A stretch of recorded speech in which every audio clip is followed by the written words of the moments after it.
Hello there, folks. How are you doing today? I hope you're doing great wherever you are. Where are you? Are you at the gym? Are you climbing? Are we through your speakers in the kitchen? Are you chopping vegetables? Are you out on a run? Are you out on a run? Are you in the car? I bet some of you are in the car. Anyway, wherever you are, hope you're having a great day. Actually, I hope you're having a cracking day because we love a bit of crack on this podcast. So today's episode, I actually had a little dig through the archives and I found an old YouTube sofa chat where me and Tom are talking about Darth Grader. Darth Grader is a grading app which came out a few years ago, and it basically gives you the ability to try and grade routes when they are broken down into different sections. It's quite an interesting app, and it's had a lot of attention in the media, I guess, or the media and climbers have definitely used it when they've been reporting hard first ascents, and it's just quite an interesting concept, really. So yeah, I dug this one out from the archives. When I had a little watch back over it, it did make me chuckle. It's a proper sort of Wide Boyz sofa chat. Don't take anything too seriously in there. And yeah, I hope you enjoy it. Oh, and before we go on to today's chat, I just want to remind you that we have an inner crack climbing community. So this is like our inner circle where you can get more episodes. You can get a little bit more of me and Tom in your ears. And we also have a few other extra bits in there as well. I'll leave the link in the show notes and you can go down there. You can actually sign up for free for the first 7 days. So you can come in, you can have a look, you can listen to all the content, and then you can leave again for free if you want. But of course, we would love it if you stay. We also do a listeners podcast as well. So you can send your questions in. We can answer them on the listeners podcast. So you can get your questions answered in there. We have members only podcasts, and we also have some little extra bits. Basically, it's a community where if you want a little bit more crack in your life, then come and join us inside and we can deliver that for you. And one final little thing just before we get into the podcast, I want to let you know Crackfest tickets are live. Crackfest is nearly upon us. It's just a few weeks away. So if you haven't got your ticket yet, make sure to go down into the show notes, click the link, have a read of the details about Crackfest, and basically, we'd love to see you there. Crackfest is one of my favourite events of the year. There's always a really great psyched community. Some quick details. It is on the 8th of May. It's at Boulderveld in Dortmund, which is in Germany. Me and Tom will be there.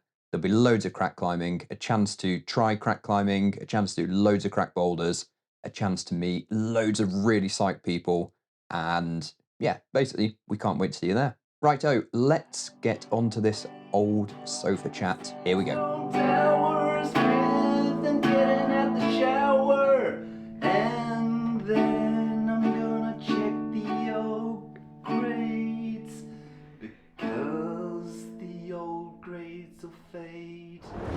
Grades, the big G, The big G in the house, the elephant in the room. the thing that everyone wants to talk about but doesn't want to talk about, especially when it comes to the top end. Because that's really the place where it gets interesting. No one's asked about grades at the mid or the low really that much, are they? They are if it's like in your grade, but in terms of Controversy. and that's all we're interested in. Controversy, but actually, there could conflict. Is the controversy there probably is controversy in the mid grades as well. That's the thing about grades. There's controversy across the range when you think about it. Don't ruin my argument right from the outset, Pete. Like, we're literally in minute 1 of this video. Yeah. And you've already wrecked my argument. Okay, so there's controversy across the whole grading scale, and I'm aware of it. You're aware of it. You guys are definitely aware of it. Why? When it comes down to it, all climbers and all people are different, and you get climbers of different abilities, different times in their career, different fitnesses, different times in their fitness, going and climbing these routes and having different experiences, having routes that fit their style, don't fit their style, fit their strengths, and that's where you get this whole splattering of grades around a grade. And that's where the controversy is, because one person will go, no, this is really easy. This is totally fine for me. And then you get the other person going, this is totally desperate. And it fits this person, it doesn't fit this person. That's kind of where the controversy is. Yeah. But we solve that controversy by coming to a consensus and coming to a middle ground. Yeah, which is what a grade is. It's an amalgamation of a load of people's opinions on the difficulty of something, because ultimately a grade just represents a climb, but it's a way of denoting the difficulty of a climb. Because the real purest thing is to get on the climb and experience it. That's what tells you the real difficulty of climbing for any individual. But we come up with this thing which is just a number and a letter. And then it becomes an average of everyone that inputs into that. So can we say that a grade is more guaranteed, has less controversy, is more of a thing, a truth, if we have 1 million people climb that route and give their opinion versus one person climb it and give their opinion? An average is better, I would say.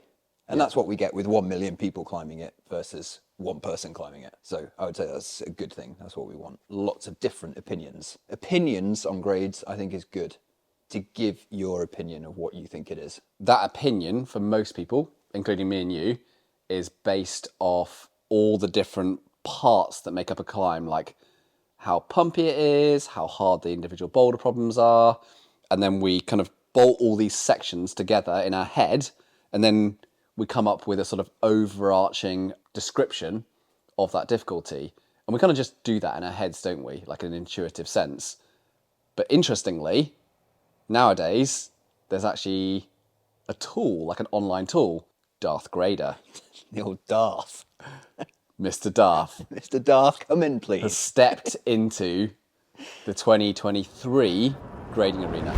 It's an online tool that's been developed, and you can break down a route into manageable sections. So rather than thinking about the route as a whole and the difficulty of it, because that can be difficult to manage when things are at the upper end of your level, you can break it down into sections, and you can go, yeah, I know that section and I know how I feel on that section. That's an 8A and this is a V5, for example. And then you can bolt those sections together with varying degrees of rest between, and then you get a mathematical grade out the end of it. Can you tell us about what are the actual inputs that you can put into Darth Grader? Yeah, so on a basic level, you can put in what you think a section of the climb is. Let's say a route section, and you can input what grade you think that is. Then you can also input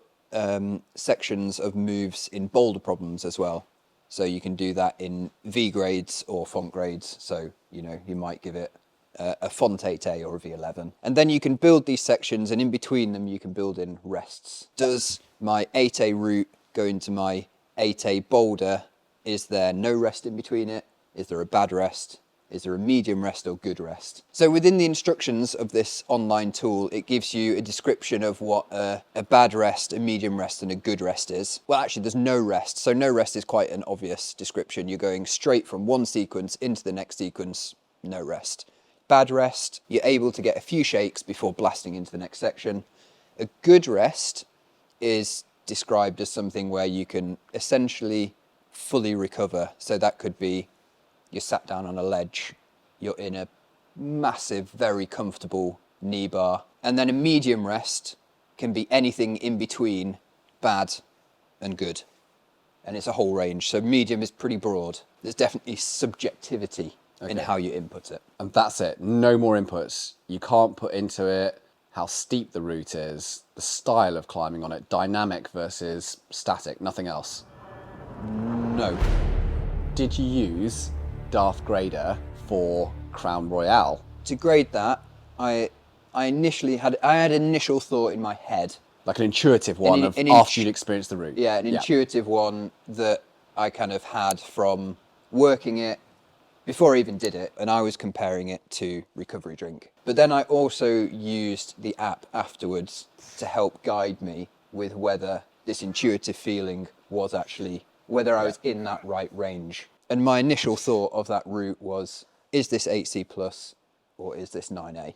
And I was right in the middle. Every time I put something in, I was either getting 8C plus or 9A. And even split grade, it even gave me split grades. So even now, I'm actually still a bit unsure. But I knew I was in that range. Yeah. And that's also how I described that route when I made it public. I was like, I'm not sure. It's in this range. You've climbed for nearly all of your life, and you've got an intuitive way of grading when you climb a route, experience it, and you come up with a number. You also now have something which is there available online, and you can put some numbers into it, and it immediately spits something out. And they come up with a really similar number, which is interesting, isn't it? Because one has taken 25 plus years to get to the point of getting really accurate with your grading. The other one is just put some data in and come up with that. And of course, there are bits in it that require your own experience to come up with the individual sections, but it's still surprisingly accurate. So do you feel like this is something that climbers out there should be looking to use in addition to their own intuitive sense of grading, or do you think it's a replacement for it? I don't think you can ever get something as a full replacement, because for me, it's definitely like a feeling and an experience and comparing it to other things that you've done. But what I really liked about using the tool was it was a guide. My feelings and this mathematical equation are very similar. Yeah. Yeah. And so I was like, okay, I know I'm in the right range here. I feel like it gets you in a few grades of where you need to be. Have you tried to break Darth Grader?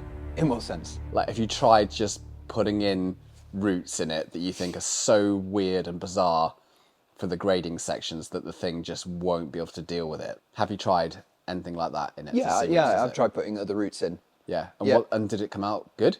Yeah, I thought it came out like around the same kind of feelings that I've had for those routes, whether it's been first ascents or repeats that I've done. So we are being replaced by the robots. I don't think we can ever be replaced, but they're creeping in. Do you know what I'm imagining? I'm imagining that all of our mental energy and intelligence for rock climbing is just solely getting focused on climbing hard now. We outsource the grading. Yeah. We just don't do it. Don't put any energy into it. Just let Darth Grader do it. Do a new route, just put a little link to Darth Grader. There you go. Input. That's the inputs. That's the outputs. The thing we do have to remember about this is that the inputs that you're putting in are still subjective inputs. But we could have an online tool that made those. How does that work? What makes up a route? How you work out whether something's French 8A, and you work out whether something is a good rest or a bad rest. So you're like, how many shakes did you have of your left hand? 1, 2, 3, 4.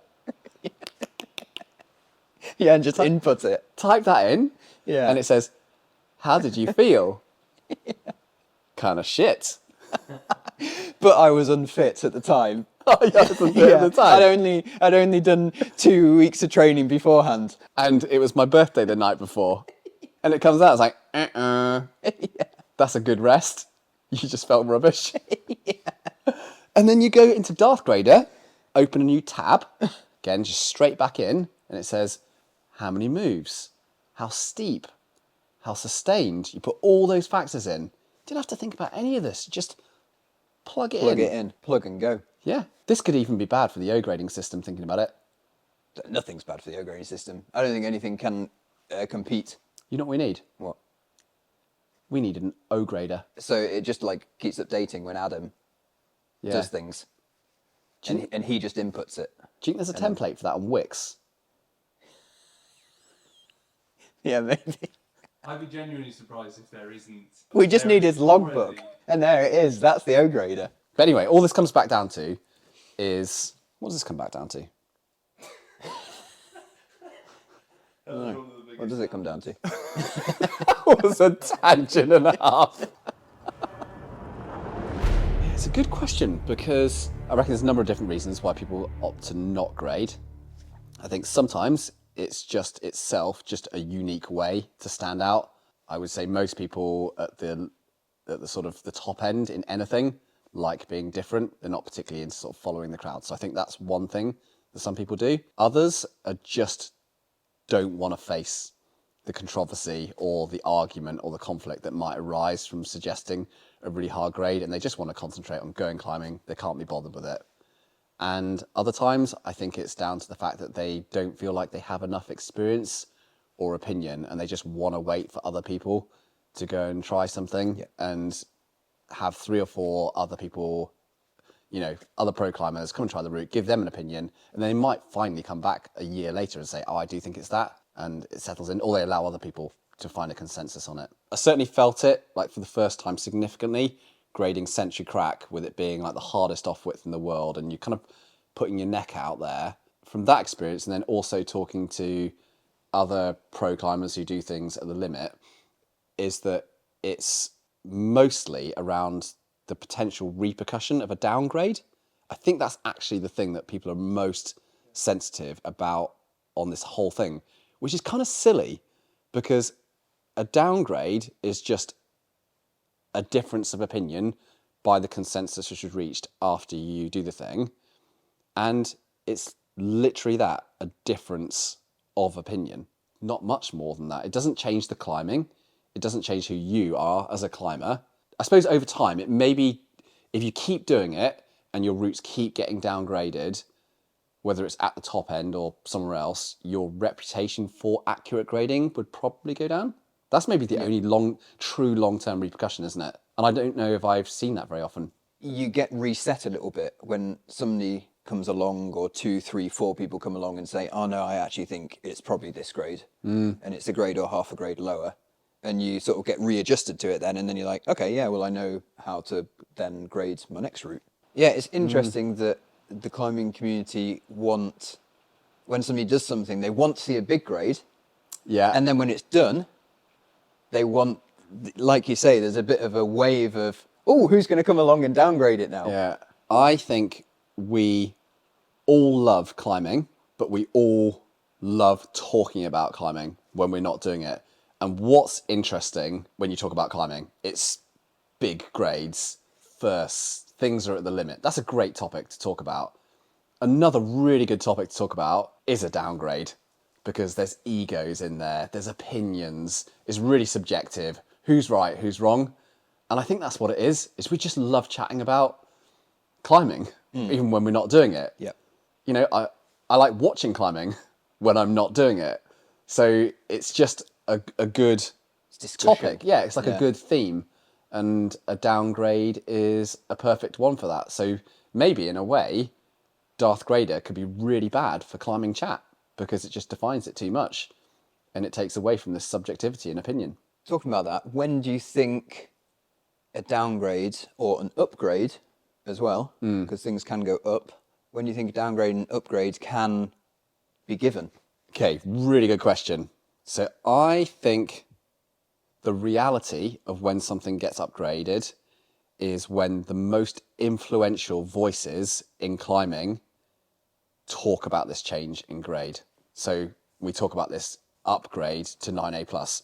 If it comes from someone who's someone or somewhere like a news website, and it's very, very influential, I think that has a really big impact on the speed and the kind of, I suppose, the gravity or the weighting of that upgrade potentially occurring. But if there's very little influence or media around that upgrade, then I think it can often take 3, 4, 5 repeats, all thinking that it's worth an upgrade, to eventually reaching that upgrade. And I think that and is it the same when somebody comes along and does your 9A and then says, I think this is 8C plus? No, I don't think it is. I think there's a heavier weighting on the speed and the effect of the downgrade, because people love controversy. They love the knockdown of the ego.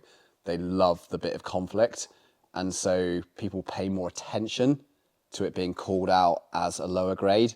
I think the upgrade, people go, oh, right, okay, yeah, cool, not a big deal. But the downgrade, oh, everyone's ready and jump. Yeah. It's almost like sometimes I wonder whether you see one person disagree with the first ascensionist and say 1 grade lower, and then it's declared as having been downgraded, which I think is ridiculous. The weight of the person who comes in second feels like a greater weight than the person who's been first, when it's actually two opinions. Yeah. And I feel like the media has something to do with that.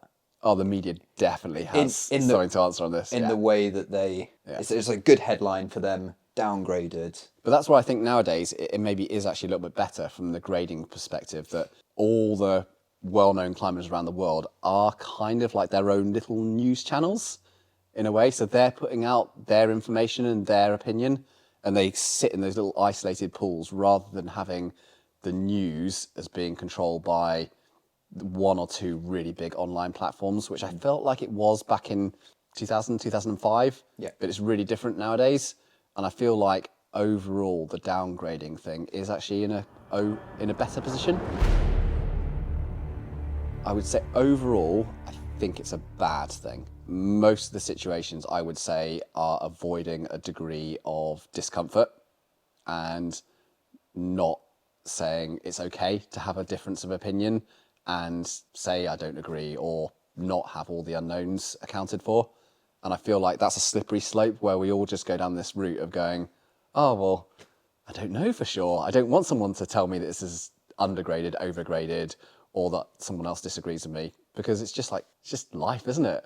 I also feel the same way, in that I think in general, I don't think it's a good thing. We actually have less opinions, and opinions are good, and then we can actually get to the final grade quicker. Whereas if nobody gives an opinion, nobody really knows what it is. Yeah. And then I always feel like the media or the public then step in place of the climbers who've done the route, and I don't think that's a good thing. Somebody could say, this is the hardest route that I've climbed. The public and the media step in and basically grade it for them, when it could be they have no idea. Just give Get it out there. Just get it out there.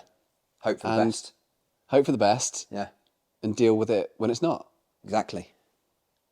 And that's it. That's it. That's all we can do. That's all we can do. Do you know what I might do? Yeah. The next time I do a good, hard first ascent, I might get the public. You're going to get the public to grade it for you. Yeah. You wait for this. You wait for this. I've just said I don't think it's a good thing. Yeah. You're just going to go for it. I'm going to do it. I'm going to break it down, just like lay it out, these boulder problems, this rest, you were just at a horizontal break, lacing of microcams, just give you all the information, then I'll let you grade it. I might even let you name it as well. The public graded it this for me. Yeah. The public grade, I'll just be really like upfront about the whole thing. I'll live with it for a month. I'm gonna give it like 30 days to brew sponsorship deals off the back of it. Obama wants to have a word, get on the line with a little chat. Get invited to the White House. Get invited to the White House. MBE, maybe, knighthood, all this stuff. And then at the 30-day mark, whilst I've cashed in on everything, I'd then give my actual true opinion on it, of the grade. Which is higher or lower? Well, you just don't know. You don't know. Cameraman Pete is looking so impressed right now. I feel like you're going to be helping me grade this next route. And it could turn out that this is really accurate. That could be the way, actually. But it could totally be a new format for grading. It could be a new format for grading. We came up with the O grades in 2023. Yeah, we have Darth Grader. Yeah, we have Darth Grader. And now we have the public grading system, PGS. I feel like there's a really big question. Would you trust someone like me to grade and name your next first ascent? Well, I'd definitely let the public and you name the route for sure. Because I think creatively, everyone's going to have such better ideas than me. I'm like, run out of names nowadays. Can't think of anything. Just put something to do with cracks, jamming. But when it comes to grading, you've got to trust the wisdom of the crowd. Big pool of people. None of them have been on it. So this is the question. Yeah, it's consistent. No, is a large data of people, none of which have been on it, better than one person that have been on it? Oh, for sure, the public. Ah, so you're going for large data set? Yeah, no I idea. bet you the public's way better at grading my routes than I am. I might do this with the next route. In fact, I am going to do this with the next route. What are you going to give them? What factor? What? Well, I'm going to give them the boulder grades. I'm going to give them the route grade breakdowns. But they're just going to put that in Darth Grader, and then it's not a public grade. Some of them will, because not everyone will know about Darth Grader. But we've just talked about it. My suggestion would be for you to write in a sealed envelope what you think the grade is. Put that in a safe, bury that safe in the garden, leave it for a month, wait for all of the data to come in, Yes. then dig the safe up, open Yes. the safe, open Yes. the envelope, and do a live reveal. Yes. Oh, that would be brilliant. That would be good. But I'm going to bury my envelope in the garden Yeah. in a safe. Yeah. Because we wouldn't want to undercook this in terms of security. That is such a good idea. I love it. Yeah. YouTube live reveal. I'm turned the other way now. This is brilliant. Never. No, this happens all the time. I was about to say, never has such a shit concept been spun around into something that seems so credible. I like the burying it in the garden so you can't retrieve it in a safe. Focused on the burying in the garden. Yeah, I focused on that, getting it in an envelope, getting your grade, and then seeing if it's right. I want everybody to start doing that. Everybody should have a grade safe in their garden. This is the new way. Yeah. And everyone has to do it. Oh, I'm going to do this for the next route. Okay, The so next you're going to new do route- it. The next new route. I'm going to do this. I'm gonna do it too. I'm going to Brilliant. think, and what I'm going to do is I'm not going to... Okay. I think we're on. You faked it like the moon landings. That's fine. I mean, everyone can fake a garden burial.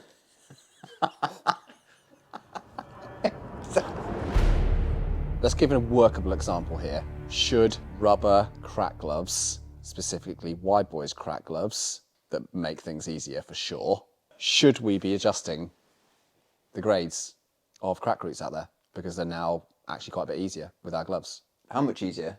Is it a grade easier? Well, yeah. Potentially then. Shit.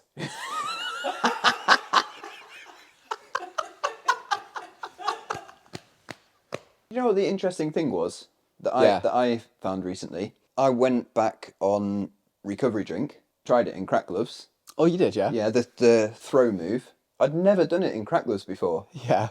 It was easier. I skipped like the weird flip and cross Oh, right. because I could stick in the jam. We were doing it with tape on, so I think when it can be bad, rubber jammies is when you can't fit your hand in, and I had that on Stranger Than Fiction recently. As much as the rubber jamming glove was better friction, I just couldn't get my hand in as far, so it was actually a negative effect. We've made a product that's so good we have to adjust the grades down. Okay, so that is a conclusion that Yeah. we probably do need to adjust the grading scale. Yes. You know what I also think would feel a reasonable amount easier with rubber jammies would be Sentry. Do you think so? I think if we went back and did it with rubber crack gloves on, I think it would be a little bit easier. Yeah. I mean, And- in general, They're they are- really good. They're better. Yeah, I mean, there's more yeah. friction on them. So we talked about crack gloves, Yeah. but the other thing is knee pads. Did you feel like I wouldn't grasp the concept of what a knee pad was without handing me one? Okay, so I've got a Wide Boyz knee pad here. I feel like with knee pads, this is one of those things which totally splits the climbing population, the believers and the non-believers. Those that have got behind the whole knee pad thing understand that they're getting a free grade. The non-believers are refusing to use their knee pads and are still sticking by the standing grades that exist on everything, and they're not accepting that at least half the population are getting an easier grade. What do you think should happen if somebody does a first ascent with knee pads on? Let's say DNA, loads of like technical knee scums and knee bars. Yeah. 9C, one of the hardest routes in the world. Yeah. And then somebody comes along and does it with no knee pads. Do they then still just get 9C because they just were stupid and decided not to do it without knee pads? Yeah, on the they, first they definitely get 9C. Yeah. But did they have a right to say, I think I've climbed 9C plus now? No, definitely not. But that's what it felt like to me with no knee pads. Yeah, but that's not the way it works. Why? Is it? But why does it go the other way when you put knee pads on? Because everything in the grading scale has to be on the basis of all the resources, the tricks, the tips, the cheating that's available to the general population. Does that equate to bouldering mats on E grades? Yes. Okay, good. So what you're asking, is there cash for grades? Yeah. I'll go with the sensible answer here to start with, then you can pitch in. I think it really depends on where the climber is in their career. They might already be like really quite far through their career. Their sponsorships are already sorted out. They don't have anything. They've got a good backlog. They've got a massive CV of things they've already done in the past. Kind of like me. They don't, exactly like you. You don't need to prove sitting anything. in their prime. Yeah. Nothing to prove. Yeah, exactly. Everything to lose. Coasting. Coasting. But then I feel like at the other end of the scale, you might have those people coming through. They might have something to prove to themselves and to people and to their sponsors. I don't know. That's just a general thought. What do you think? I totally disagree. I do. Yeah. What do you think?